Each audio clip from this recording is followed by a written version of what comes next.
நம்ம வீட்டில் பார்த்தீங்கன்னா எந்த ஒரு சுப நிகழ்ச்சி நடக்குதுனாலும் அரிசி அக்ஷதை இல்லாமல் நம்ம எதுவுமே பண்ண மாட்டோம். அப்படிப்பட்ட அரிசியை நம்ம குபேரகுரு தென்றலையா என்ன சொல்லியிருக்காரு, அரிசி எப்பவுமே இப்படி டப்பா நிரம்பி இருக்கணும்.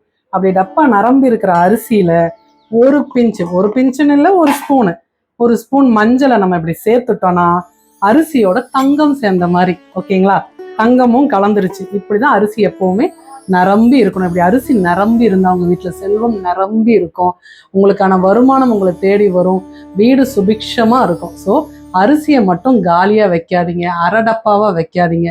நீங்க கொஞ்சமான அரிசி வச்சாலும் அதை நிரம்பி வழியிற மாதிரி வைங்க.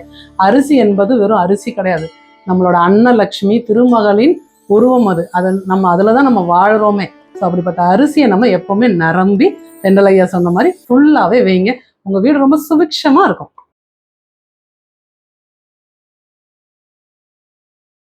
உங்கள் அன்பான ஆதரவுக்கு நன்றி. தயவு செய்து எங்களது யூடியூப் சேனலை பகிர்ந்து சப்ஸ்கிரைப் செய்யவும்.